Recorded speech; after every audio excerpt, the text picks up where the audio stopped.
This meeting is called to order at 7:01 p.m. Good evening. This is a regular meeting of the Ferndale School Board of Education being held on Monday, November 17th, 2025. Our meeting is being video recorded and will be posted on the Ferndale Schools YouTube channel. All meetings in the Ferndale schools are held in public in compliance with the Open Meetings Act.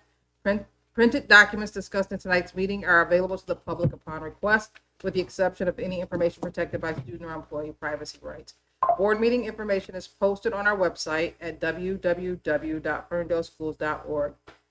If you do not have internet access and need information, please contact the board offices at 248-586-8652 by Thursday of the week prior to the meeting, and the district staff will do their best to work with you.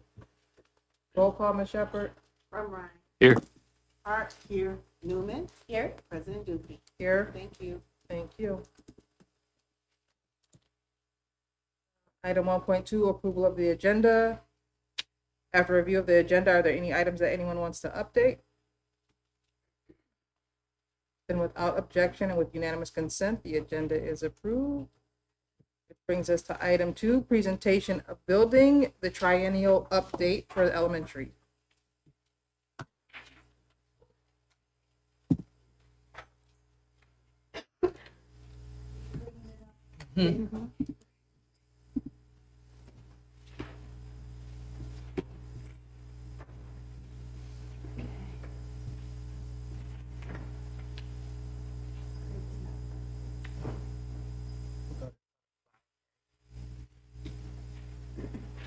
She can go first. No. No, pull mine out. Good evening. Presentation. Keep going. 8:20. There we go. So I'll report on Reach tonight for Flower. Those of you that do not know me, I'm Diana Keith, the principal at Flower, Ferndale Lower Elementary, kindergarten through second grade building.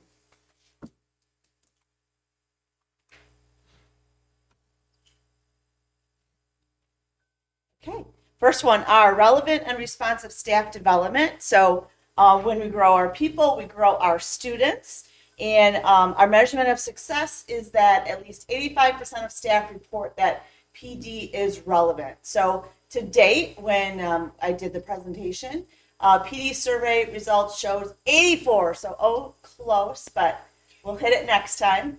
PD is staff development that we do on Wednesdays. It is things that we send staff to, but I think it's all written down here. So our school leadership team meets monthly and discusses building needs. We look at data, we look at individual support that's needed. We design PD around that. Sorry, we're trying to Do get it you want me all. to keep going or no? Nope. Go Okay. back. Keep going. Go back. Okay. So we design PD around that. We apologize. Right, Getting used to the fact. I'm trying to make it smaller. That's why I brought my paper copies. If you go option minus might work on PCs. Yeah. Control, yeah, sorry. Control? It's my Macness. Yeah, control minus. So go on the presentation. Okay. And Now then just- control minus? Yeah, control minus. It's when we It's go not into moving. present. Yeah. If you give me 1 second, I'll pull up the actual slide. Let's keep going. Wait. Yeah. Okay. So along with our leadership team designing that and helping to facilitate that too, our lead teachers or our implementation teams for the different curriculum, they'll do small groups with PD in their teams. Outside PD is always a great opportunity.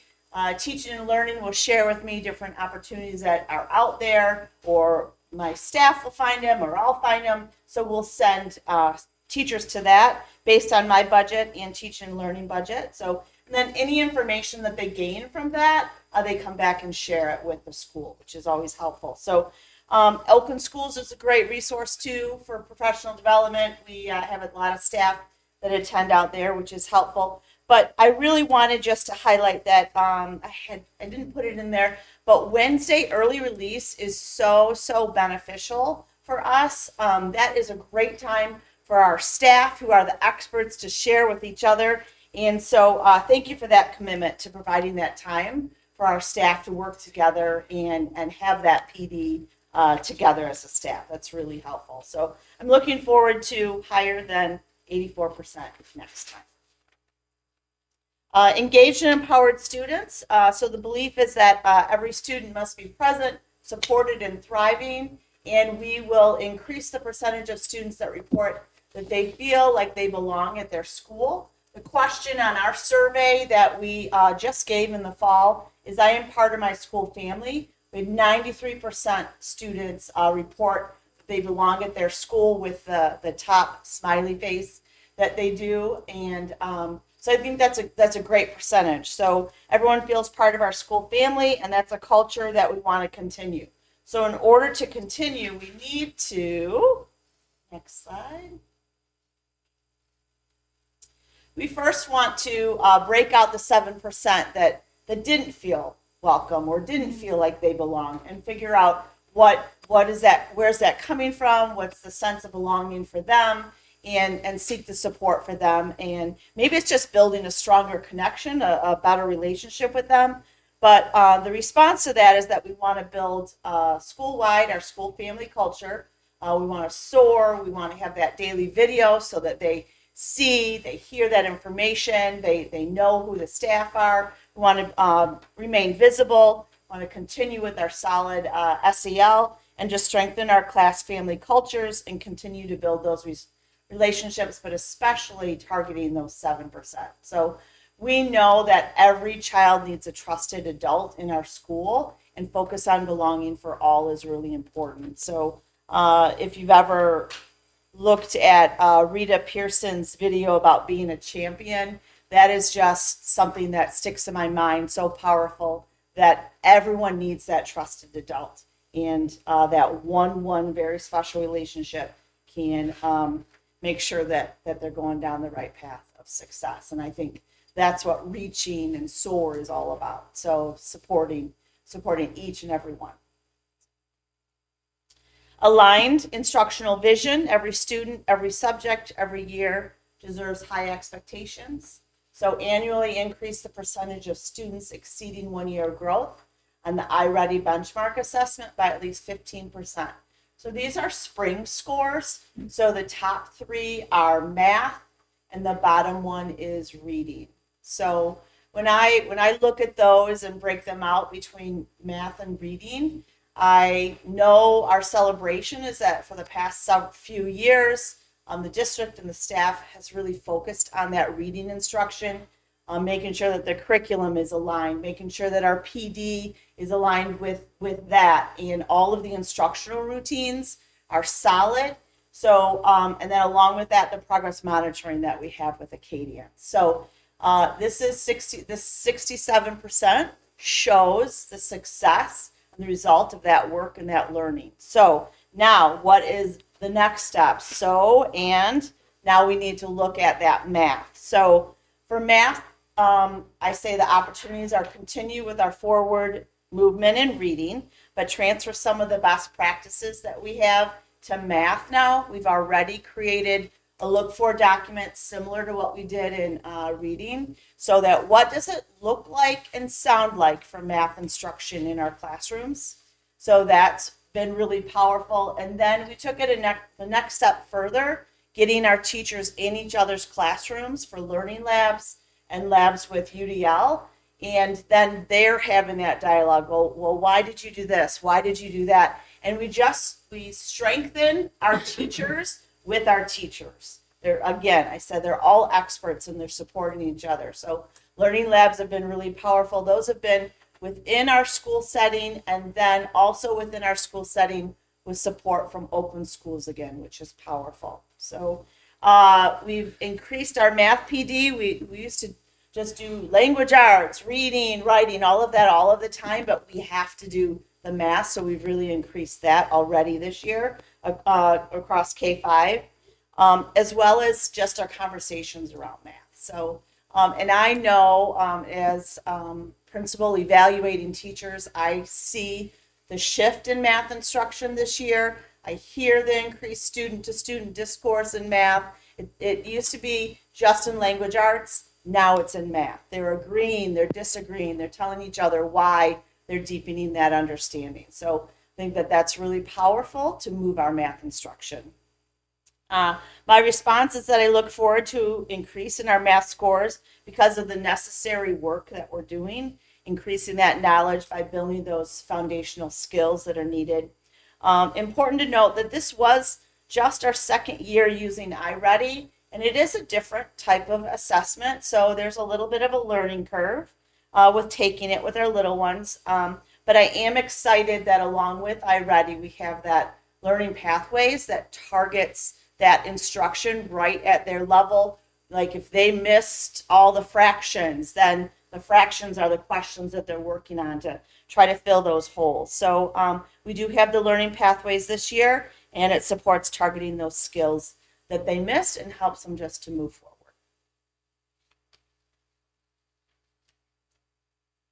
Cultivating collective pride. You know, this is my jam. I love this.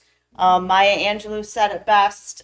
People will forget what you said, what you did, but they will not forget how you made them feel. So I want everyone to feel the love, the joy that I have in Ferndale. I've been here a long time. I stay because I love it. Like I don't stay just to stay. I stay because I love it, and I think we're doing good work. So and that's contagious. So, but we want to, with this one, we want to create that unity, that confidence, and the momentum for Ferndale.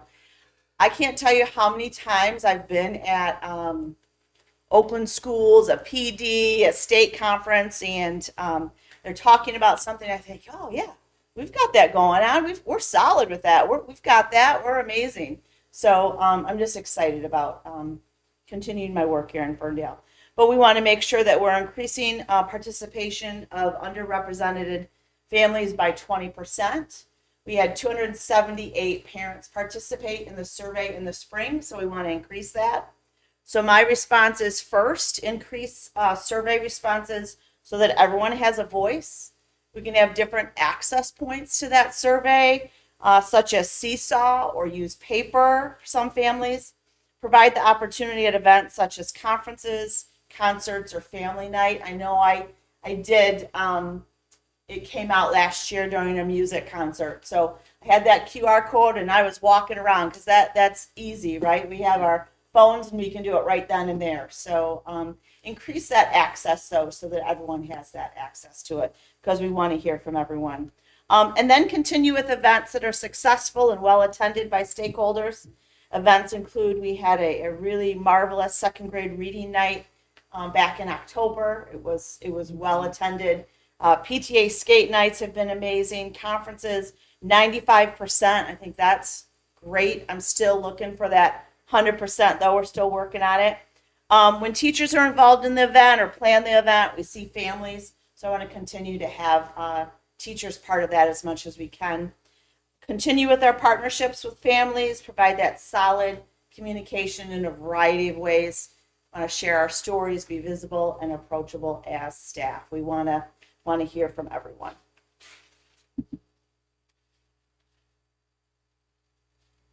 Harnessing data to drive that improvement. When we see data as truth, we turn insight into action and growth.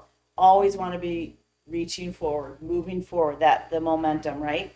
So by June 2028, we want to redesign and implement staff climate and engagement surveys with 75% or higher response. So my first response is I'm happy to support that, redesign the survey, be on that committee. I'm your gal. As a whole child school with a strong SEL focus, culture is ongoing and supported for both students and staff, really the whole school family. Being a school family involves all, and providing opportunities for voice is important. I have 12 staff members who serve on our leadership team, and that collective effort from everyone, their ideas are important to be heard so that we can grow and develop. There's no I in team. We've heard that before. Together as a group. And just a bunch of cute little pictures there that go along with each of the letters, REACH. And then the last slide talks about reaching higher, and I just wanted to share a story from years and years ago when we went from K3 to K2. I said, oh, I won't be able to have a safety squad. I won't be able to have a green team. I won't be able to have all of these things. Like those third graders, they did all of that. And lo and behold, when you have them reach higher and empower them, they can soar. They're eagles. They're going to soar. We have green team. We have safety. We have all those things still. They get those kindergartners to the bus. They can do it all. So just raise the bar and those students will soar because we're Ferndale Eagles. Thanks for listening tonight. Thank you.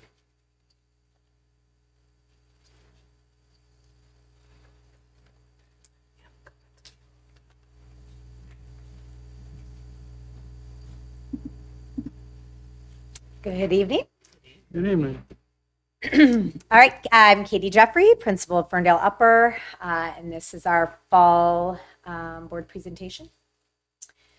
So just like the rest of the district, we are focusing on our REACH strategic pillars. What you'll notice about uppers, the A, there are several more goals aligned than the K2 because we are the first building, first age group when they take M-STEP, which is the state assessment. All right, for our relevant and responsive staff development, so the goal is 85% of staff report PD as relevant and actionable. That is our strategic plan or dynamic plan goal. Current status, we are at 81% as of the end of October, which is great. So those are from staff surveys, both on district-led professional development or staff meetings that I lead. And then we've also started giving them out monthly for their grade level team PLCs, which are led by their ILTs. So feedback at different levels. So we'll be able to take it down and look like, okay, what is the most relevant? What is the best use of that PLC time? Our school improvement team meets monthly to revise our PL plan to ensure relevance and effectiveness, both at the staff level and team level, and that's for both our FEA and our UAW. So our paras, we're working closely with our special education department to make that PLC time more relevant for them as well and build their capacity. We're also continuing to build the leadership and leading PLCs. So Diana spoke to this, but really trying to encourage more peer-to-peer. We have incredible teachers in Ferndale. I was a Ferndale graduate. I felt that back in the day. I put our teachers against anyone. And so I think getting them out of their silos that can exist in classrooms and roles, especially we're big schools, we're over 500 kids, 65 plus staff members. They need to learn from each other more. So examples this year, big time for fuel, I'll talk about in the A, but really including building thinking classrooms, mathematics PLCs. So Michelle Harris, 5th grade, Jody Prince, 3rd grade, our EPIC math instructional leads. So they are going to be leading and have been a lot of PL already. And then MTSS behavior PLCs, our mental health specialists and social worker just led an incredible MTSS PLC during our election day PD, looking at both student behavior and staff responses and what happens in the brains of both. And it was really fabulous. So Mr. George, if you know him, he's been working in Ferndale schools for 30, can't tell you, he'll be mad at me, lots of years. And he said it was one of the most relevant PLs that he's ever attended. And he had a lot to take away, which is saying a lot after the amount of years that you have in education. All right, on to our E. Engaged and empowered students. So this is the sweet spot, especially 3, 4, 5. This is when school starts to get hard, period. It's when you move from, learning to read to reading to learn, from math that can be done very quickly in your head to you must have to use really intense strategies sometimes in order to be able to access. So our goal is to annually increase the percentage of students that report they have an adult within their school that they can go to for support or guidance. Because if you feel supported, if you feel that you have a trusted adult, even when things get hard, like that's our big focus this year with our Strive theme, even when things get hard, I have somebody I can go to and I can reach out to so that I can get back in the classroom or I can get back to regulated so that I can learn. So in our fall, this is pretty high for early September, but 81% of our students felt that they have adults in their school they can go to. So that's great. As a celebration, this is a high starting point. It suggests that our school improvement team, so we work very hard on the first 4 days of school. We do very directed activities across grade level, within grade level. Every staff member that is a support staff member, like in their face, like who is Miss Jeffrey? Who is Miss George? Who are these people that we can go to? We focus on our morning meetings, classroom charters about how we want to feel at school. We do weekly shout out videos. So those are announcements, but also students can shout out each other and their teachers or vice versa for being on a roll instead of honor roll. And yeah, I did not come up with any of these. This is, I'm good at pushing it out, not so much that making it up. And then the kindness shout out. So we have kind of a two focus, and this year, because we're really focusing, we're noticing that perseverance has really been missing the last few years. So we are really focusing on, we have a new thing called Mistake of the Week, which focuses on like, you screw up, it's okay. This is what you do. This is how you fix that. So those things I think really help to establish clear connections, particularly for incoming and new students. When we look at our A data, you're going to hear me talk about that. This data is all our kids. Some of them have been in the building or in our district for 10 days by the time they've taken these assessments. I have 40 new students this year. So that's 8% of my population. So a lot of that is like, it is really important that we have strong cultural events in the beginning of the year so that our new students feel accepted, welcome, and loved at the beginning too. And the way these surveys work in Panorama, so Diana's surveys are a little bit different. The SEL surveys don't start until third grade also. It's a really big, long survey, and the middle, the somewhat, like the kid that's a 3 on a Likert scale, that does not get counted as favorable.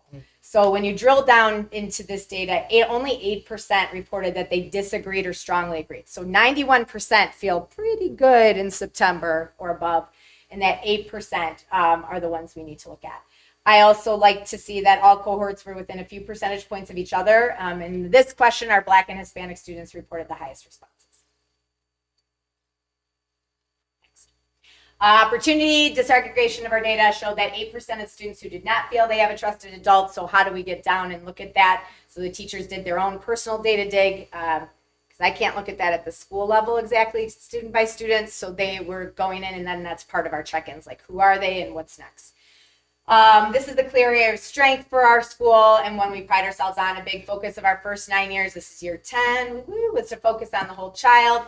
Our vision highlights this. So we talk about, we're centered on helping to fuel their engagement, empowerment, and joy in their learning by focusing on those relationships. So to me, this data suggests we are living into that. All right, E again. And the second question in the dynamic plan is students who report that they feel like they belong at school. So in our fall data, 67% of our upper L students report they feel they belong at school as measured by Panorama. If we include the somewhat or middle category, this percentage jumps to 84% of students. So this speaks again to the positive culture and feel of the building, and ways in which, again, these initiatives that we have specifically intentionally created are helping students feel safe and welcome in those first few weeks of school. By cohort, our third graders also had the highest favorable percentage of 71%, which is kind of surprising because they're new to school. So I liked that. It's a heavy boy class, so I'm glad they're feeling good. Annually, let's see. So are we on E still? Okay, opportunity. Opportunities in this data set included a larger gap between special education students. So that sat at 60%, and general education was 68%. So I think that's important. And in here, we did have a little bit of a racial difference, 63% of Black students and 67% of white students. The percentage also decreases as students get older. I have thoughts on that, but yeah. Again, disaggregation of data and identifies students in the disagree and strongly disagree is what we are doing now. Our SEL committee will meet to disaggregate that and again, look at specific students, like who are those 10-ish, 12-ish%. Our school improvement initiative, we also started a new attendance initiative this year, but it really focuses on school culture and belonging too, called Passion Projects. It's a half-day initiative. Students got to pick, well, teachers chose a passion project, something they're passionate about: gardening, healthy cooking, the science of music in movies. I don't like crazy. There's wild passions out there. Silent reading room was mine. And it was awesome. But then students signed up for a top 5. Every student in the building got one of their top 5 choices, with 5th graders, getting first choice and then on down, because they're only in the building one more year. And so we think this is a great example of a culture initiative. It's an attendance initiative. It's culture initiative. Can you find people with those similar passions? They're an adult. This is 3rd grade teachers teaching 3rd, 4th, 5th, and Montessori kids, right? Mm-hmm. It's a really nice way to bring this together. And then we have tons of student groups. Tons. After school groups, student created groups, so many. So students can write a proposal. They can then start a group. It runs for 6 weeks during lunches. Another way that they are empowered. Run by our lunch and learn coordinator. Oh no, I don't have. Oh.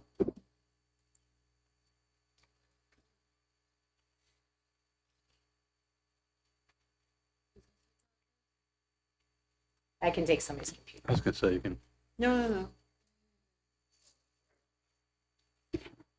Technology.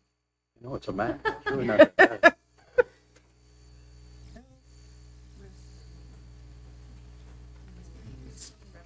Right in time for the data. I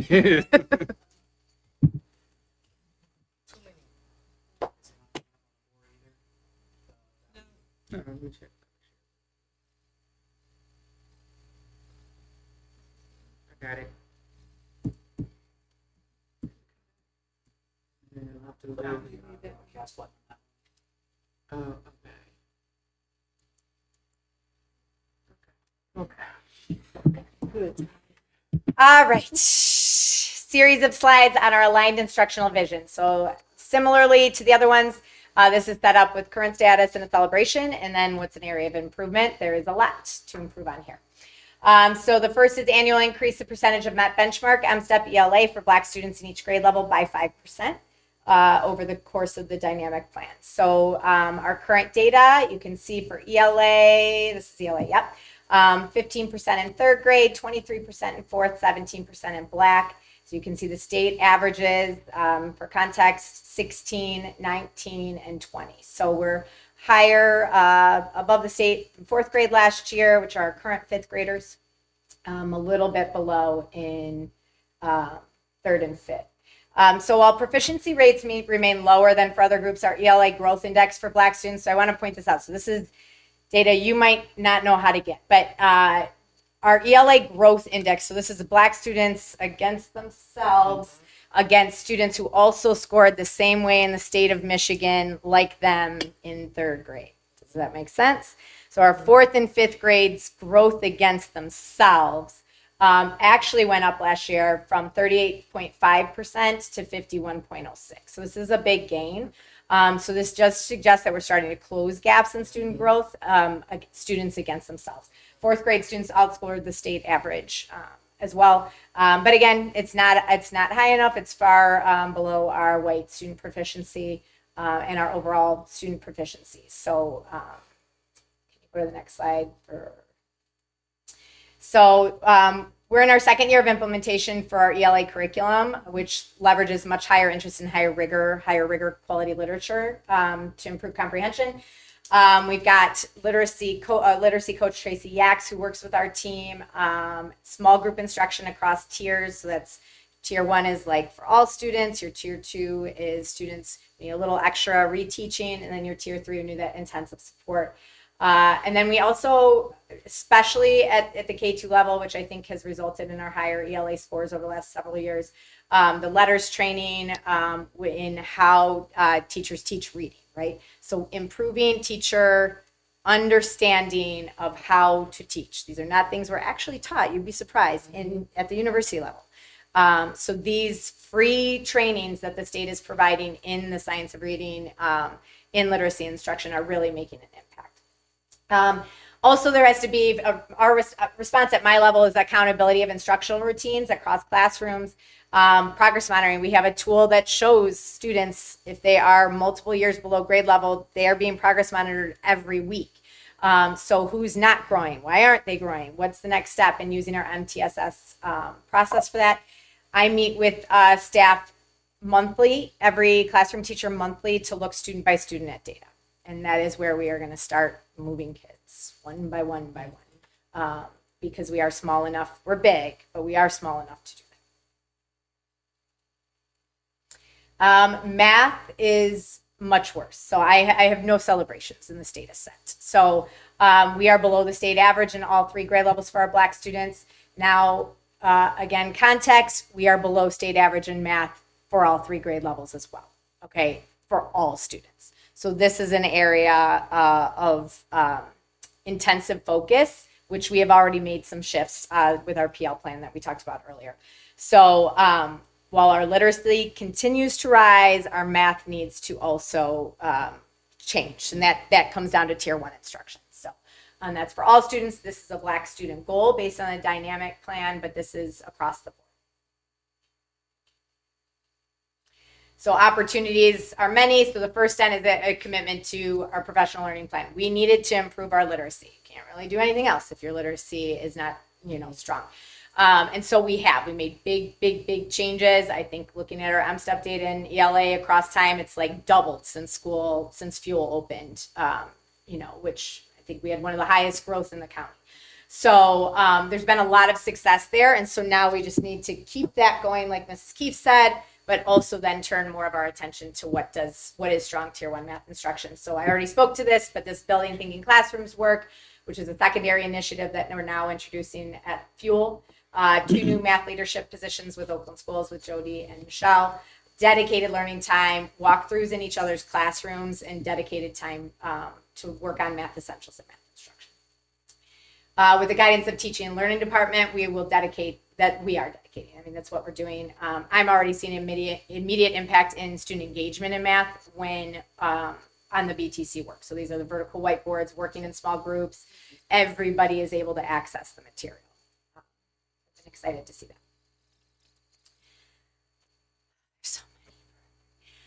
Annually increase the percentage of students exceeding 1 year of growth on iReady. So this is a district-wide benchmark. So Diana spoke to that at the K2 level. So you can see here, I did them a little differently. So 3rd and 3rd, 4th and 4th, 5th and 5th. So our 3rd, this is the end of last year. So 64% met growth in reading, but 37% in math. 44% of 4th graders and 34% in math. 44% in reading and 42% in math. Spring data, I would have liked to look at winter, so I'm excited to see the winter data. Spring data is tough for my 3rd, 4th, and 5th graders.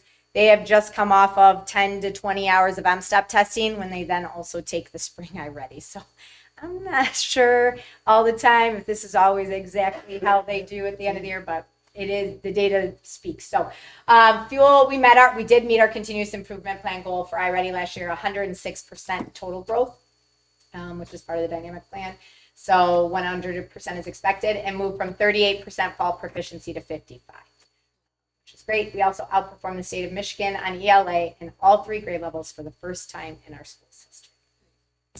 In iReady Math, all grade levels doubled or more their fall at or above student proficiencies in the spring. So we moved from 16% in the fall to 39%. Which I don't do fast math, but I actually think that's higher growth than opportunities. So we were on track in winter for math, but then we ended up at 78% instead of that 100%. We were at 50 in the winter. So again, got to figure out how to keep them motivated through the end of that really tough testing season. This informed our intentional planning of our PL plan. And then in addition to professional learning, we do now have the iReady individualized MyPath program, which provides students with individualized learning plans 3 to 4 times a week. We don't want to overuse that, but that is a way that gives them individualized lessons in their skill gaps, not just what they're learning in class at that time. So it could be they just didn't ever pick up area for a 5th grader, and so they will be working on that. Or 2x2 addition for a 3rd And then same thing, our monthly check-ins will look at that usage. Okay, cultivating collective pride. Increased participation of our underrepresented families by 20% on district surveys. So we used the panorama last year. Fall, we had 96 responses, 72% white, 18% black, 10% other or not listed. Winter, 57 responses with a similar breakdown. And spring, 10 responses total. So, I mean, I've never done a survey for my kids' school, but I think I haven't. That is true. But part of the problem is it's a big survey. Benchmark surveys, national surveys, you have to do them. You have to do them the way they are, or then our data is meaningless. So maybe we switch only twice a year for this long one, and we do more smaller surveys along the way, like about the different experiences or different initiatives. So I think there's a big way to increase participation for all of our families by keeping the national surveys so that we have longitudinal data, but then also digging deeper into like smaller surveys that I can give you a quick QR code in Carline, which Mrs. Keefe is great at that. I've learned a lot from her. Quick QR code, quick surveys that give me better real-time feedback than these kind of autopsy thing. Like M-STEP is like an autopsy, right? It's the end of year and then we go into summer. So these, how do we do more interim benchmarks like we do for everything else? And there is, like I said, there is a disparity in our current school enrollment. This is our ethnicity breakdown. So you can see there's a gap by about 20% in the survey results. Our school improvement team, so this will come to our December school improvement team meeting on what else can we do? How could we do this differently? And then, as Ms. Keefe said, skate nights, car lines, spring concerts, those are our highest attended events. June Fair and things like that, but again, too late. So I think those are where we could really get more feedback. All right, and then the final one is harnessing data to drive improvement. I think you've heard tonight, we do this a lot. Like I think sometimes we don't look at we look at our data a lot. And so this is a long-term goal. So this one is, and the dynamic plan is not till 27, 28. And this specific one is about looking at staff climate and engagement surveys to help increase like teacher feedback on what we're doing. So for me, this is a cornerstone of what we do. Our school improvement team has a staff member from every instructional group. So not just our classroom teachers, but intervention, special education, our essentials teachers. And they drive our professional learning plan and the feedback we give to the district. The monthly check-ins with each staff also ensures that I have a pulse on the culture and climate and can address their needs as well. Stole Ms. Keefe's idea. There's a passion project in there. You can see the building thinking classrooms. Board members to the right, if you haven't seen that, the one on the bottom right is an example of that. So those are the vertical whiteboards in an elementary room. You see them all over the Ferndale High School and UHS. Some passion projects in the middle. Our staff's ridiculous Halloween costume. The new science on the bottom left. So that's them looking at a squirrel skull. The new science is incredible for student engagement. I think that really hits our E. Big time. It's just a squirrel skull. That is upper. Thank you. Thank you. Any questions? I just want to Either. call out real quick that I really, really appreciate the effort that it takes to put these, because these don't write themselves. And I'm pretty sure you don't get 3-4 hours in your office with your door shut during the day for quiet time to finish something like this. So it's like, I really, really appreciate it. And also I appreciate the fact that I was able to look at this instead of the Lions game last night. So thank you again. Appreciate it. Thank you so much. This is huge. Love it.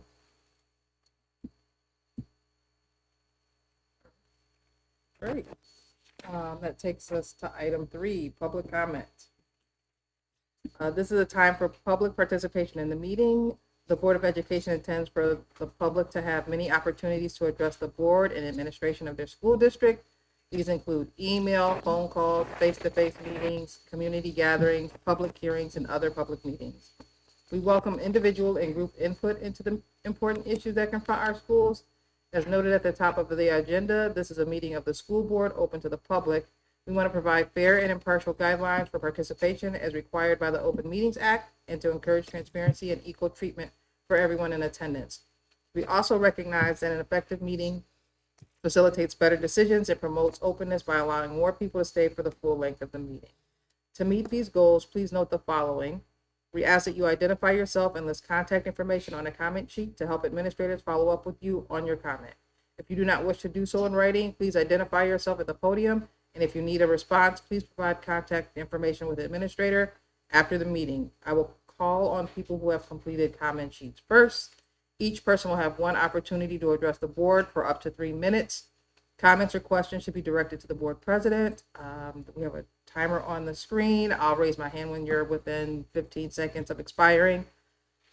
This period of public comment is for both non-agenda items and issues that are on the agenda. Public comments will end at the close of this part of the agenda. In the event that the number of people wishing to comment requires longer than 30 minutes, public comment will be temporarily postponed after 30 minutes, and time will be added to the end of the meeting for those who did not get a chance to speak. Complaints about staff should be made outside of board meetings and should follow the applicable board policy. Please contact the superintendent's office if you have any questions regarding this item. The board cannot respond to complaints about employees in public. This is meant to promote fairness to the staff person and the complainant. The Ferndale Public Schools community acts with great civility toward one another. Please help us maintain that tradition during public comment. So the first comment sheet is for Cami Webb.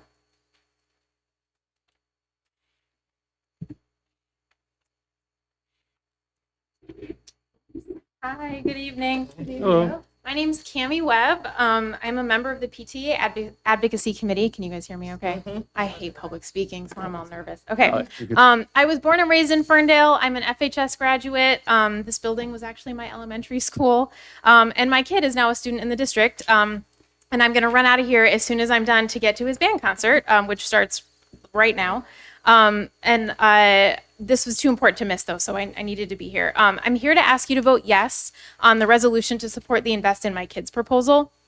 So it was in a U.S. history class that I took at CASA, where I actually first learned that we founded a system of public education in the United States to prepare our young people to be good citizens, because it was understood that well-educated, informed citizens are necessary for the functioning and protection of democracy.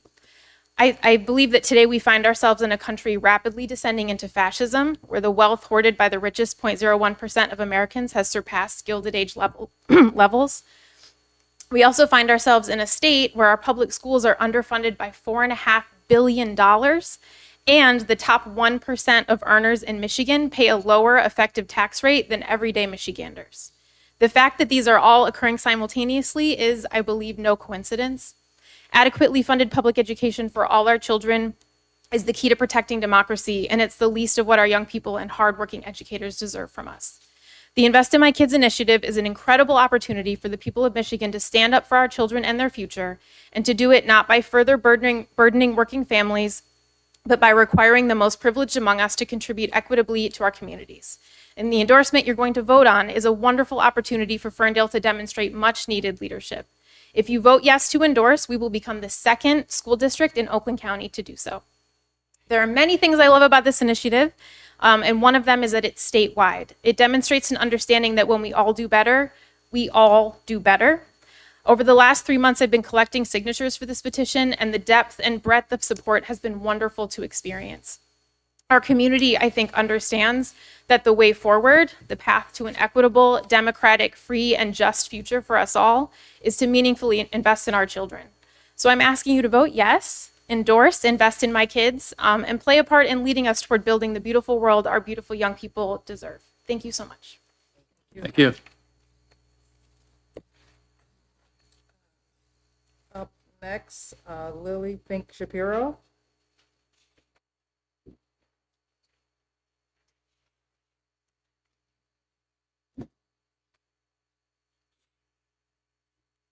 Hi, everybody. I'm Lily Fink Shapiro. I am both a mom and as a public health professional. And like all of you in this room, I'm committed to advocating for the health and well-being of every student. Over the past year, I have really appreciated having opportunities to communicate with a range of administrators, many of you here, about technology use in school. The district's teaching and learning team has consistently assured me that technology is being used strategically, that every learning app has been carefully vetted, and that neighboring school districts are doing the same. However, I am here tonight because what I experience is a disconnect between how this topic is discussed in meetings and the lived reality of students in our district. Concern among parents about technology use in our school is widespread and growing. For a typical first grader, arrives at school, hangs up their backpack on their hook. Soon, they're likely to put on headphones and log into their individual iPad. Later, the class typically takes a brain break, often a highly stimulating video on the smartboard. Then in gym class, the students are once again asked to look at a screen to copy exercises or throw balls at an interactive display. Around noon, the class will head to the cafeteria, where a movie is sometimes playing during lunch. I hear that some first graders get so distracted by the movie that they do not eat the free meal, which, as you know, exacerbates food insecurity. Other students might engage what public health professionals call mindless eating, which is also tied to adverse health outcomes. Later, in art class, students may watch a YouTube video on how to draw a dragon.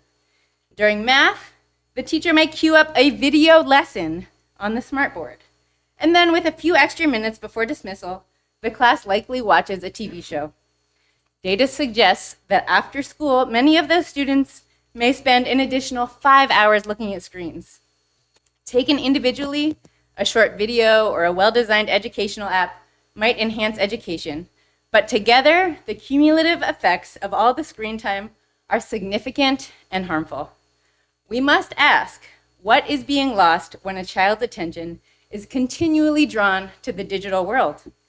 This question is even more urgent when we consider last year's district-wide panorama survey, which showed that 1 in 4 students in our district does not feel a sense of belonging. Data suggests that harms from overuse of technology will not be distributed evenly. I'm almost done. Low-income students will bear the greatest burden. I urge Ferndale Public Schools to adopt clear and intentional policy addressing specific use of digital tools, and I am ready to collaborate with the district to make that happen. Thank you. Thank you. Thank you. Up next, Sarah Cricket.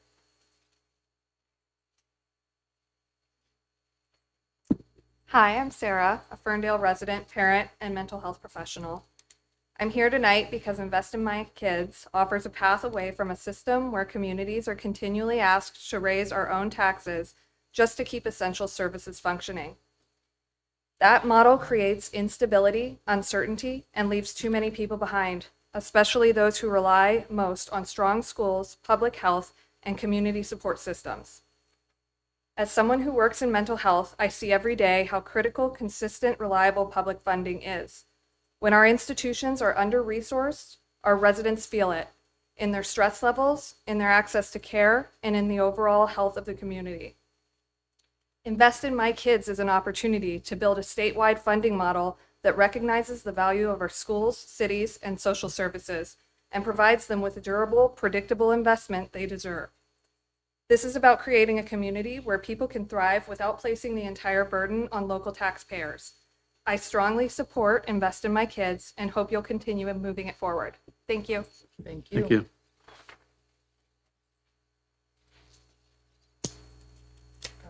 Ariel Helfer.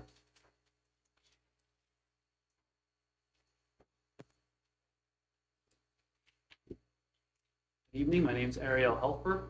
I'm an associate professor of political science at Wayne State University. I study classical Greek political philosophy, which means I spend a lot of time thinking about the meaning of education. But I'm here because my son Oscar is a second grader in the Montessori program at Ferndale Upper. And I wish to add my voice this evening to those of my fellow constituents who are concerned about the extent and the character of the use of technology in our schools. Like many parents of my generation, I do what I can to limit screen time for my kids. If my local public schools had a no screens policy, I would be the envy of all my friends to whom I would be constantly bragging. And I know I'm not alone in feeling that way. We are, of course, very far away from that. But I appreciate that it's not enough merely to express a preference. We need to be clear about why we want what we want for our communities. When it comes to technology, that's hard because it's a multifaceted issue. There are reasons not to want students to be distracted by their cell phones in class, to want to limit their exposure to social media, to want them to know how to take handwritten notes or to compose an essay without the use of AI, and so on and so on. But each of these issues is a different discussion, and some are more important to some people than to others. And meanwhile, there's always the apparently reasonable rebuttal waiting. What about all the ways we can use technology to make education easier and more engaging? So let's be clear about this. The question is not whether technology can make things easier. We live in 2025. 100 times a day in 100 ways technology helps us make things easy. What's important is to be aware of what we lose by refusing to do things the hard way. I'm going to give you a silly example from my own life. I don't use GPS when I drive. As a result, I sometimes make wrong turns or miss my exit. But from every such mistake, I learn new things about how to get around, and ultimately, I'm not as efficient, but I understand things better, and I'm not dependent on technology to think and to know things for me. Technology can give you shortcuts. Those shortcuts don't generally add up to better or deeper learning. We want our schools to create a structure within which children can play, and learn, and work together. We wish for teachers who will impart wisdom and character, who help young hearts and minds to process the world, to live in it with thought and with purpose. School, therefore, is a training ground of constant interpersonal interactions, both within the activity of learning and outside. I want my kids' school to be a place where they learn from constant daily experience and practice, to look other people in the eye, listen to them, and learn from them, to articulate and discuss their own thoughts and feelings. Not a place where they learn to prefer the company of cartoon characters who won't tax their 30-second attentions. I'll bet they are engaged by materials presented on screens. I bet my son would also love it if the screen was dipped in sugar. My job as a parent is not to give him what he wants, but what's best for him.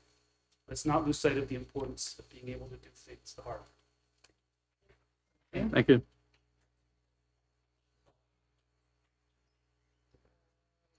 Eddie Sabatini. Good evening, my neighbors, board, thanks for having me. My name is Eddie Sabatini. I'm a city council member elect for the city of Ferndale and a Ferndale resident at 1003 Pearson Street. I'm here to speak about the importance of Invest in My Kids. Invest in My Kids is a ballot initiative that proposes a constitutional amendment to create a progressive income tax in Michigan by adding a 5% surcharge of income over $500,000 for single filers or over $1 million for joint filers. The revenue generated from this surcharge would be dedicated exclusively to public schools. It aims to raise an estimated $1 to $1.7 billion annually. It's designed to close our state's longstanding school funding shortfall and support critical needs like career and technical education, as well as recruiting and retaining the teachers who keep our classrooms strong. Signatures are being gathered in order to have it on the November 2026 ballot. This is more than a policy discussion. It's a commitment to fixing what's fundamentally broken in Michigan's funding model. For years, state revenue sharing has been unpredictable and insufficient, leaving cities like ours scrambling and forcing residents to repeatedly tax ourselves just to maintain essential services. That's not stability, that's not sustainability, and it's far from equitable. Invest in My Kids is important not just for what it funds, but for what it represents.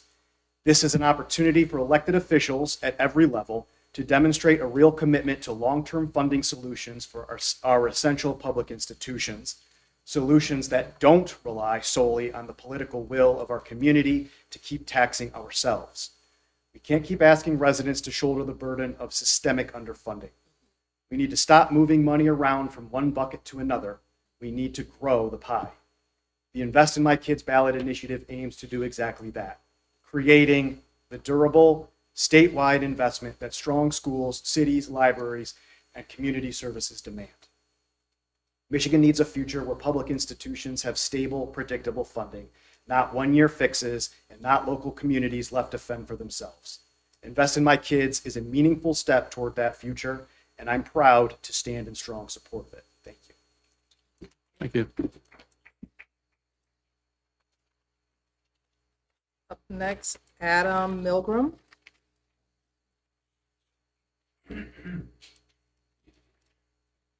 Hello, everyone. My name's Adam Milgram. I have a second grader and a kindergartner. I'm also the treasurer of the elementary PTA. I'm just here in a personal capacity tonight, not on behalf of the PTA, which I think maybe is a rule I have to say, but either way, it seems good. I came to talk about technology, but I also want to voice my support for the Invest in MI resolutions. We should fund our schools well, so everyone has what they need to do a good job, including managing our technology policy. You've heard us talk about a lot of issues tonight, and I hear from a lot of parents, and I think that what we're asking for is some clear policy and governance from the school board that can be used by the school leadership, by the teachers, to know what to expect, what is okay. Right now, it's up to every teacher individually and every parent to try to understand what's going on. Some of the issues that have come up from talking to parents and that we would, I think, like to see addressed in a clear policy include movie screenings, what's being shown, how do we know what's being shown, is it okay for our kids? Different kids have different tolerances, different parents, and right now it seems that there's really no way for anyone to know what's being shown when and to whom. Transparency about when screens are used. I ask my kids, they can't really answer the question well. I ask the teachers and they give me kind of anecdotal information. It's unclear how often, what they're being used for, whether it's an effective solution. Is listening to a screen read you a story or get a phonics lesson instead of the teacher in the classroom the best way to do that? I don't know. It would be helpful to just understand what the policy is about how it should be used and why. AI. I think AI is going to play an important role in all of our lives, but it's also very dangerous and unregulated and unclear what people see, what the effects are, and I know it's particularly harmful for children. So I think we need to be clear about where it's being allowed to be used and how, make sure that's being governed. Passive screen time, so screen time in schools that is not curriculum related. Are there any governance about when that can be used or how often or how much and what value is it adding? It doesn't seem there's really much awareness or governance over that right now. Certainly not what I sent my kids to school for. And then cell phones, which I know there is an existing policy, but from the parents that I talk to, people don't know about it. They don't know what to expect. So I guess as far as implementing all policies for all these things, obviously, communication with the community and the school staff is essential. Thank you. Thank you. Thank you.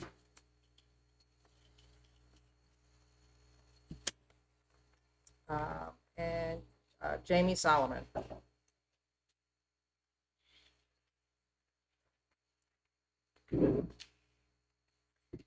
Hi, my name is Jamie Solomon, and I have twin third graders at Fuel. Professionally, I worked in education for close to 20 years now, so I come to you today both as a parent and as a fellow educator with grave concerns about the use of screens and tech in our district.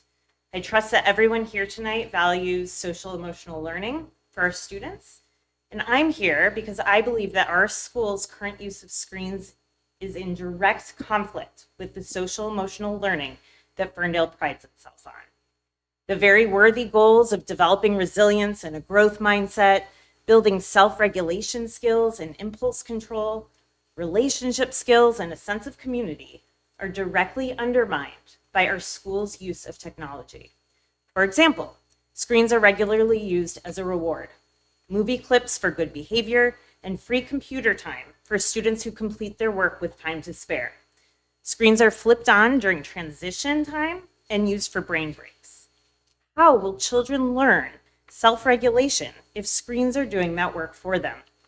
How will children connect and build relationships if they are interacting with the screen more than one another? Knowing that Ferndale's SEL approach is based in brain research, I hope we can use brain research to better inform classroom practices.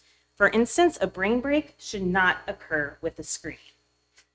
FPS describes their social emotional learning as grounded in whole child philosophy. Yet many learning opportunities that are crucial in a child's development are getting swallowed up by the screens. At Flower, children practice hand-eye coordination with a screen in gym, as opposed to learning to coordinate with a peer, learning to read social cues and enjoy the connection that one experiences with a fellow human being, not a screen. In 2.5 years, I've heard countless stories from Ferndale parents that shed light on some troubling patterns. One is the lack of clear and consistent intentionality behind screen use. Screens are used as a classroom management tool, minimizing the already very minimal time that students have to socialize and connect. Second, parents express skepticism of the EdTech tools. Many of the apps are gamified with dings, rewards, and leveling up, meant to hook users, increase engagement, and market to children. One Silicon Valley tech executive quoted by the NY Times cautions, "The benefits of screens as a learning tool are overblown, and the risks for addiction and stunting development seem high." Ferndale's strategic plan promises to use data as a flashlight to inform decisions and drive improvement. I also value evidence-based approaches, and the research is clear. Technology use is linked to decreased social interactions and increases in behavior issues, attention problems, anxiety, and depression. As educators, we take a Hippocratic oath to do no harm. It is incumbent on us to take a hard look at how big tech has infiltrated our schools and is harming our kids. Thank you. Thank you.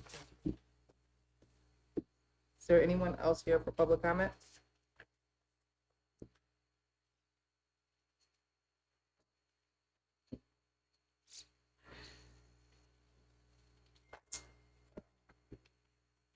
My name is Srikanth Reddy. You can call me Shri. I don't have prepared speeches like people before me, so bear with me. But I can remember a time, well, first I just wanted to say it's great having this forum because it's about accountability and being able to, everybody's accountable, right? So we make our presentations, we show that what we've done, how far we've come, and so forth. So, if in light of that, I just wanted to also talk a little bit about technology and how we can improve, the kids' experience. I'm old enough that I remember our teachers bringing in reel-to-reel film projectors into classrooms.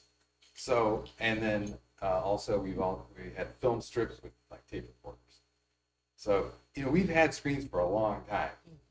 And my first experience on a computer was a TRS-80 with a blinking cursor. So, it goes back a long time. But anyway, what I wanted to, say is that there's a lot of studies indicating that increase in screen time has negative physical and mental outcomes. So that is really clear. Having said that, the devil is actually the details. So you can use screens judiciously. Screens can be used to challenge a kid at the level that they're at. A lot of times, some kids learn faster and some kids learn slower, and it's hard to accommodate in the classroom. So you could use technology to improve that. Basically, keeping a kid's attention in classroom for a teacher is sometimes difficult, and sometimes you have to mix it up. Sometimes you have to use screens. So, a variety is the spice of life. So, a little variety probably doesn't hurt. But it's the judicious use of the screens that's really important. Time matters. How much time does a kid spend on a screen? And when I think about time, I think about budgets, right? I mean, everybody has a budget in your personal life, and you have a budget in your how much you eat. You have a 2,000 calorie budget. You can't have your chocolate cake and your milkshake on the same day. It's just not going to work. Same thing with you can't go on an expensive vacation and at the same time buy a new car. It's not going to work. So the screen should be treated the same way. What's the budget that we're talking about? How much screen should be allocated to this classroom or that classroom. And if you run out, that's not good. And that's the job of us to figure out how much that is and kind of enforce it. So that's my take. Thank you. Thank you.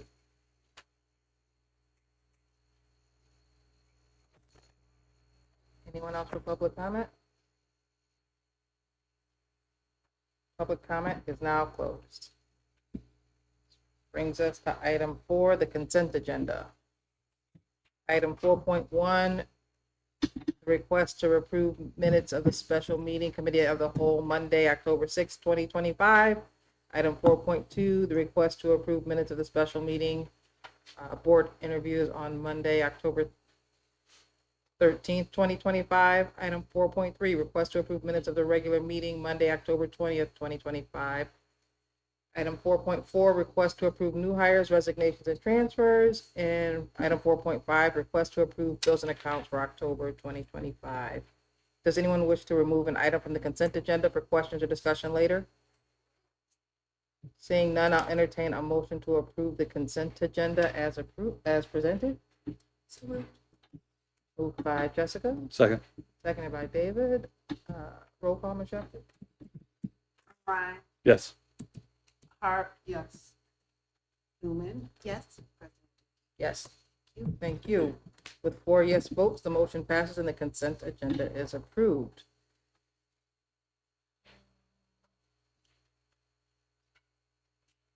Brings us to item 5, action items.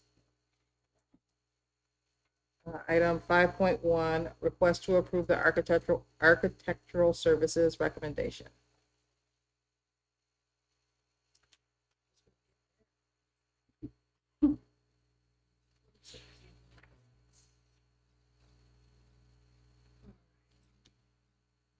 Good evening. Good evening. This agenda item was presented to the school board during its committee of the whole. Okay. The district sought proposals for architectural engineering services for design and implementation of its 2025 bond. We received proposals from 7 firms. Quinn Evans, Fanning, Howie, GMB is currently the incumbent. Bavari, King Scott Associates, IDS, and Wakeland. After review of those proposals, the district's making a recommendation that a contract be awarded to Fannie Howie, which is a resident architectural engineering firm here in Ferndale, for design and implementation related to the Ferndale Middle and High School under the 2025 bond program. I'll entertain a motion to approve item 5.1, the request to approve the architectural services recommendation. So moved. Moved by Jackie, Second. second by David. Any discussion on the motion?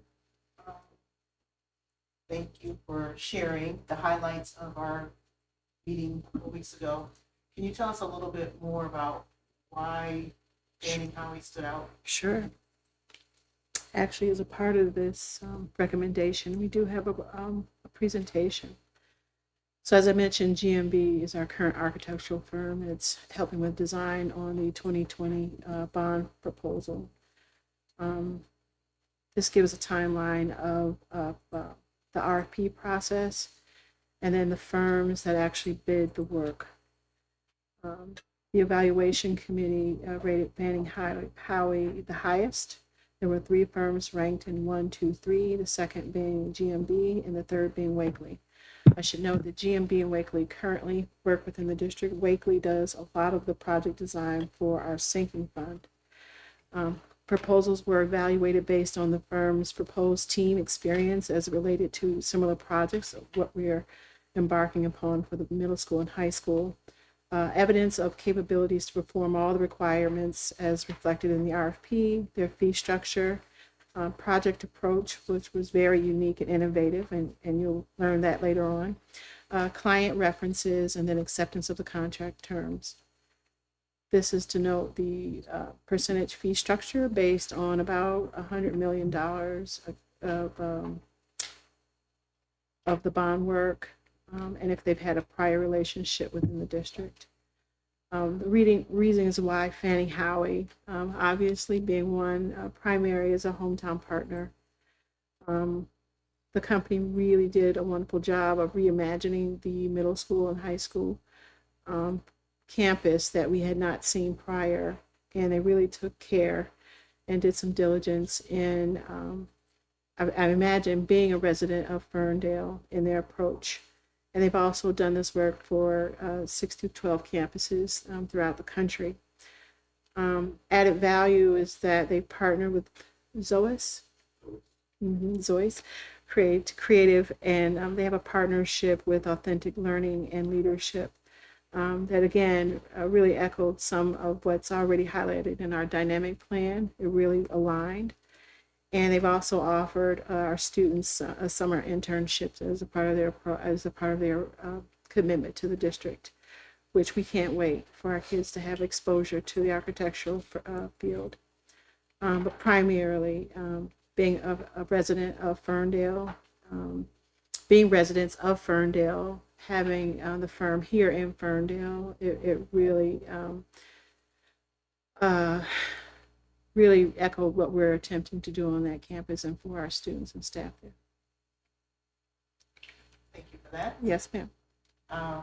Yeah, I really appreciate the fact that you were here to present to us that it is a local firm and that you showed us what we didn't know was possible. So I really appreciate the fact that you went above and beyond in your RFP to share with the team, and looking forward to working with you. I love the way you were integrating the students in the construction.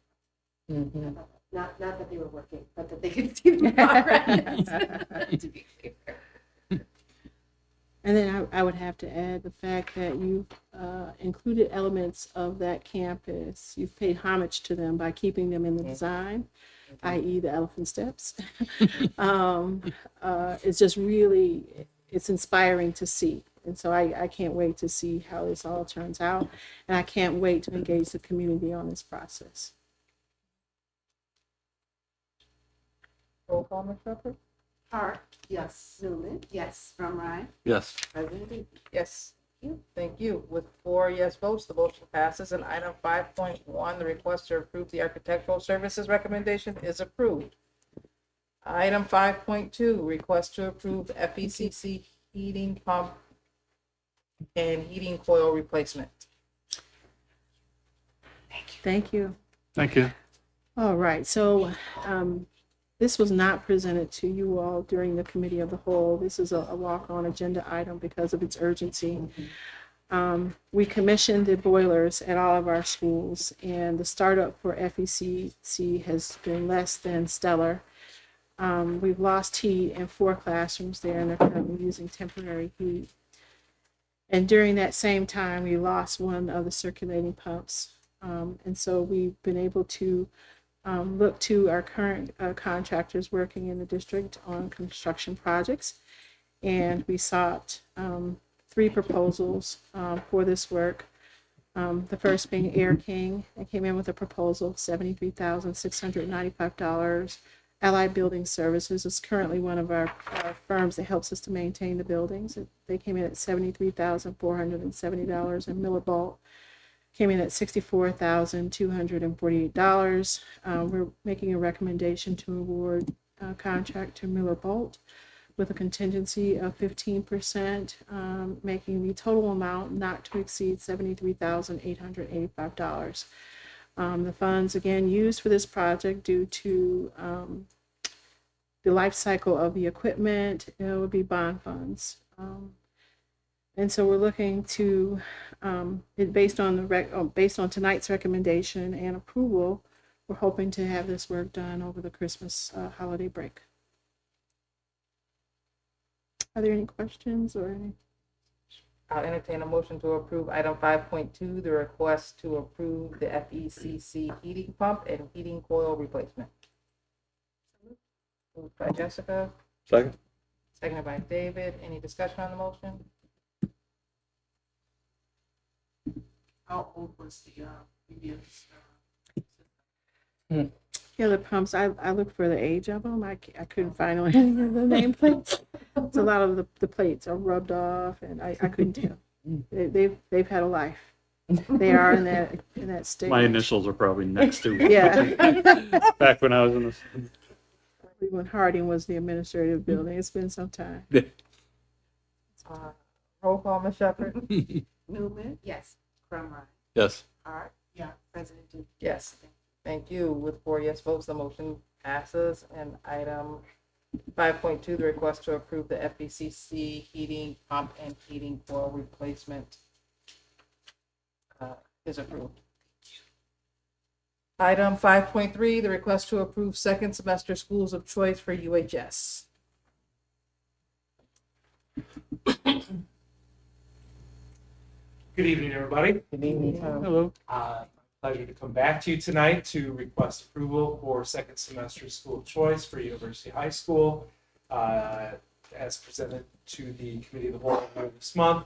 As you know, it's a long-standing practice to fill available seats at University High School in January at the semester mark, due largely to, in a lot of ways, even though we receive less funding in the second semester for students, it still allows us to get a jump start on numbers for the following years, and we do so also to take advantage of existing capacities. So the numbers that you're being asked to approve tonight, we have the capacity with our current staffing to maintain that. So essentially we can bring these students to the district to receive this funding without incurring costs for additional staffing. So it's our recommendation that the board adopt these numbers, and that we begin the school choice window in December for January enrollments. Happy to answer any questions. I entertain a motion to approve item 5.3, the request to approve second semester schools of choice for UHS. So Moved by Jackie. Seconded by Jessica. Any discussion on the motion? thank you. Leading the enrollment team this year. Do my best. Roll call, Ms. Shepherd. Crumrine? Yes. Hart? Yes. Newman? Yes. President Duke? Yes. Thank you. With 4 yes votes, the motion passes. And item 5.3, the request to approve second semester schools of choice for UHS is approved. Item 5.4, thank you, Tom. Thank you. Item 5.4, the request to approve the 31AA resolution.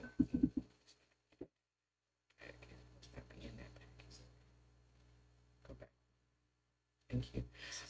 Good evening. In the board book premiere, there is a different version that does have a little bit more filled in. It just says Ferndale Public Schools, et cetera, et cetera. So it is filled in. Just as a reminder, the 31AA grant is for mental health and safety. This year, it was some new boilerplate language that was included in the that each district must sign in order to receive the funds. And the language that is used is in the event of a mass casualty, that the district would not have their legal privileges in the event of an investigation. So what is in front of the board at this time is a resolution to decline the 31AA funds. Just want to highlight specifically in the resolutions number 6, and then number 6 states, after careful deliberation, the board has determined, while it fully supports initiatives to enhance school safety and student mental health, it is in the district's best interest to preserve its legal privileges and make deliberate, informed election regarding participation in 31AA funding. Then it says, now therefore be it resolved that the board hereby resolves to decline 31AA funding in order to preserve attorney-client privilege, or other applicable privileges that will otherwise be subject to waiver under the conditions imposed. So I just wanted to highlight two specific parts that I think gets to the real core of the declining of the funds and the resolution that is presented in front of you. I'll entertain a motion to approve item 5.4, the request to approve the 31AA resolution. Point of order. Before we do that, can we amend the wording to clarify, specify that we're approving resolution B, the decline opt-in option, because there's two resolutions that we could choose from. Okay. Resolution B. Yeah, resolution B, the decline opt-in.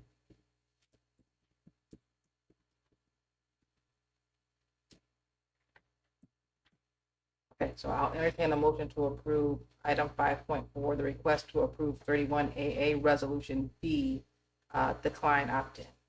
So moved. Second. Moved by Jackie, seconded by David. Any discussion on the motion?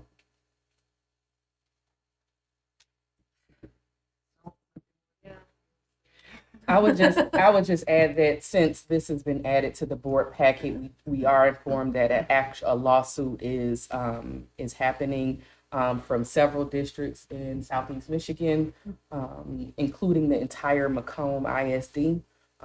What the districts are doing is they are suing the state of Michigan, both as the district and as individuals. So it is going to be very interesting to see what happens. But again, as I mentioned, there is no reason for us to believe that the governor is going to change the boilerplate language. It's been shared with us that that language is intentional.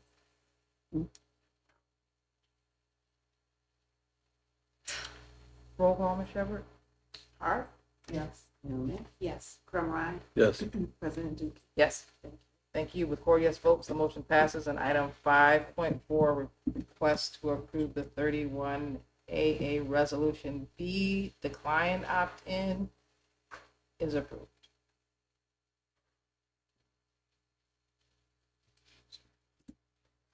Item 5.5, the request to approve the resolution to support the Invest in My Kids proposal.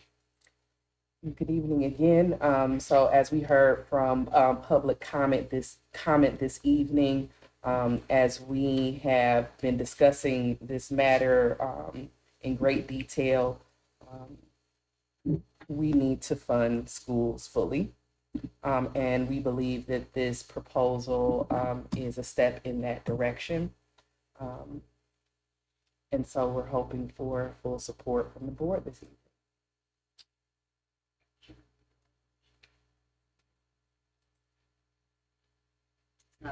Okay. So Go for resolution. So It's where a bunch of notes, but I don't have it up here, so go ahead. Whereas the Board of Education of Ferndale Public Schools acknowledges that Michigan's public schools are the cornerstone of our communities and the foundation of our children's future. And whereas the Board of Education of Ferndale Public Schools believes strong public schools attract families, boost property values, and strengthen the workplace, benefiting everyone. And whereas Michigan public schools are underfunded by $4.5 billion, and more than 3/4 of all Michigan public school students attend schools in districts that are over $2,000 per pupil below adequacy. And whereas funding for Michigan's school aid fund has significantly decreased over the last 2 decades, and between 2015 and 2022, 7 studies found Michigan does not provide enough money for the state's public schools. And whereas that in the 2021-2022 school year, Michigan offered the lowest starting teacher salary in the Great Lakes region. And whereas the top 1% earners in Michigan pay a lower effective tax rate than everyday people pay. And whereas the lifetime earnings of Michigan's current K-12 students could increase by $27 billion if their educational achievement matched the national average. And whereas a 10% increase in per pupil spending improved low-income students' graduation rates by 7 percentage points and their adult hourly wages by 13%. Therefore, be it resolved that the Ferndale Public Schools Board of Education hereby endorses the Invest in Michigan Kids proposed amendment to the Michigan Constitution to impose a 5% fair share surcharge on annual taxable income over $1 million for joint filers and over $500,000 for single filers to raise funds for career and technical education, reducing class size, and attracting and retaining educators in public schools across the state, and is subject to an annual audit. I'll entertain a motion to approve item 5.5, request to approve the resolution to support the Invest in My Kids proposal. So moved. Moved by Jessica, Second. second by David. Any discussion on the motion? I think this is a critical move to make sure that we're fully and fairly funding our schools. Roll call, Ms. Shepherd? Newman, Yes. Summerine, Yes. Hart, yes. President Duke. Yes. Thank you. With 4 yes votes, the motion passes. And item 5.5, the request to approve the resolution to support the Invest in My Kids proposal is approved. Item 6, the superintendent's update. Good evening again. So as mentioned, and as a reminder to the community and to the board, my superintendent spotlight new and developing opportunities across the district, from after school programming to new staff. And this evening, I'm so excited to share more about our brand new Unified Sports Program. It has truly been a labor of love. We've been discussing this for years, and we're excited to see it actually launching. I do want to give credit where credit is due, from Deputy Superintendent Wright to Juan Rickman, and especially to Alicia Bird, Director of Special Education, who I'm going to ask to come up and speak a little bit more about our new Unified Sports Program.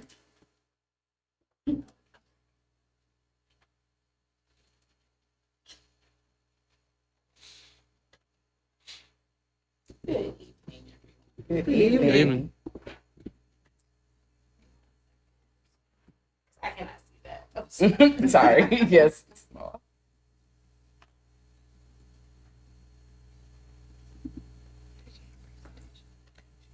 I'm just going to share a little bit of information this evening about Unified Sports coming to Ferndale High School. We are excited to share that we are planning to launch our Unified Sports team at FHS, beginning with winter basketball as our first sport. Unified Sports is a partnership with the Special Olympics, and it brings together students with and without disabilities to train, compete, and build meaningful connections through athletics. There are lots of different sports all year long, so we're starting with basketball just because it's more popular, open for more participation.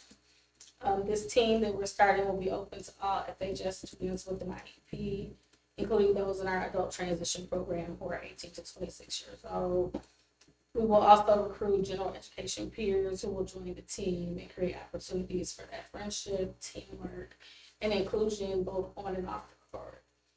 So far, we have 5 students from our self-contained classes, and we're hoping that our volunteers, our coaches, who are Stacy Shock and Lucina Walker, that they will also help us recruit some general education peers to join the team. Currently, we are seeking a grant from the Special Olympics to help us fund uniforms, pay our coaches, and also pay for transportation. We have 5 games already scheduled, starting in December through February, so you will get a schedule. You can hopefully come and join us and cheer for us. We will also be participating in a unified basketball tournament in March at Groves High School, which will be all the teams from Oakland County. So we're just looking forward to this. It's a very exciting opportunity for our students. They are excited, the parents are excited, and I thank Deputy Superintendent Wright, and she was like, I think I want to do this. And I was like, yes, let's do it. And so just from there, we've been working collectively to make it happen. Thank you. So Ms. Bird isn't going to say it as directly as what I will, but I would just say that this is a startup program and funds are appreciated. We are fundraising for, it's a startup program, so we do need funding for paying our coaches, as you mentioned, uniforms. We have some ideas should we not get the grant. But I just wanted to make sure that the community knows, has an opportunity to support us. We'll talk with Dawn and see where we might have some opportunities to share more ways, like exactly if we could set up through school pay or et cetera, if the community were to want to support. I'm sure that they will. So we'll be working with that to publicize a little bit bigger. But this is so exciting. I'm just beaming with excitement. Do you want to add anything, Mrs. Ray? I do. I was actually surprised that we didn't have it here because a lot of our surrounding districts have it, Royal Oak, Berkeley, Troy, and we went to a meeting at Groves last week, right? And we were just, oh, Ferndale, oh, you're here. It was so nice. I think it was another district, I want to say Rochester, that showed up for the first time, and they were so happy to see you, so welcoming. And it seems like we have a lot of support. We have been talking about it close to a year about doing this. And so I really hope that our families get behind it. I hope the students have some interest, and I think they will once they see it. The games will be played in between junior varsity and varsity. So we have an audience, right? And we also have support. So we really want everybody to come out and support the games.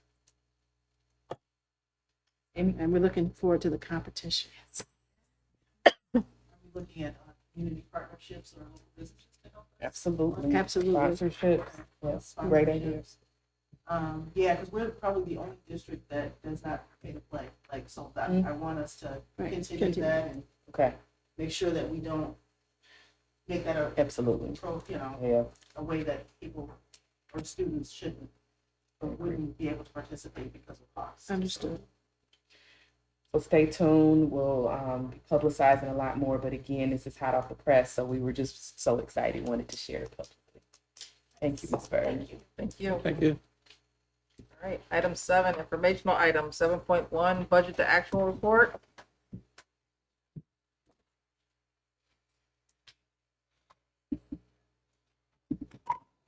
Good evening. This is the budget to actual report for October 31st. And I wanted to point out that in October, we had 3 pays instead of 2 pays. Most months we have 2 pays, some months we have 3 pays. So this month we had 3 pays, which if you look down at the bottom of the percent remaining on October 31st, 25, that's saying we are spending more than the prior year, but it's mainly due to having 3 pays in October. So in November, we'll have 2 pays, and then it should be back to normal. Are there any questions? Okay, thanks. Thank you. Thank you. Item 8, consideration of any pulled consent agenda items. We had none. Item 9, our next committee of the whole is Monday, December 1st, 2025 at 6 p.m. Item 10, our next regular board meeting is Monday, December 15th at 7 p.m. Item 11, Eagles Point surprise for comments. I can start. I mean, I already said mine because they were here, but that's, again, just point out Ms. Steve, Ms. Jeffrey, the amount of effort it takes to do that, and it's a big deal. It's not those aren't easy to put together, and that kind of stuff is huge for me. I love looking at that stuff, the good and the bad. 2, if I may. I thought that the resource fair was wonderful on Yes. Friday. It was lovely to see all of those groups coming together, meet parents, meet folks who are really engaged in the community. And today was lovely, the public comment and the involvement in coordinating. I hope we get more of that. I have quite a few, but I think after hearing about the unified sports, I just want to shout out our athletic department. And not even the department, our students and our teams, from the volleyball, the girls volleyball team, swim team, and then Coach Jackson being nominated and winning the Oakland County Association coach of the year. So we have a phenomenal program, and so Our volleyball coach won too. Didn't Did she? Oh, she did? Yeah, She did I well. thought so. I think I saw it. So kudos to the team and kudos to you for helping the organization find this program and moving us forward. Thank you. Thank you. So I'll go next. I don't know why I never remember where I'm supposed to be. But I would also like to shout out the athletic department and the students. They've done really well. They worked really hard this semester, and it shows. A big shout out to our volleyball coach. Mr. Rickman and I were talking about her in a good way, and that everybody was a little like, she's so strict, and she's that for a reason because she produces results, right? And I think that the young ladies that play really, really are enjoying the team. I love how they cheer each other on. They have a little thing when they make a volley, right? And then they kind of huddle together. And I just like it. I like that. And they're really supportive of each other. She's really built a really good camaraderie around the team. It's my shout out. It's volleyball. All right. It's my turn, and I'm still not certain yet, so I'll just start talking. I would. This is gonna sound away, but I just want to shout out the entire Ferndale community. So, like, including public schools, including city government, including we have a new youth sports football team in Ferndale this year. And all of those organizations I've mentioned within the last 2 weeks, I've had direct contact with, and I'm just always so in awe of how supportive this community is, how important that they show how important the students in the community are to them, by the way that they give back and the way that they show up and all of the things. So I'm just really proud today, and just appreciative of being a part of this break. I am going to shout out the new Honor Society inductees at both Ferndale High School and University High School. Just congratulations and keep up the good work. And so with that, we're adjourned at 8:38 p.m.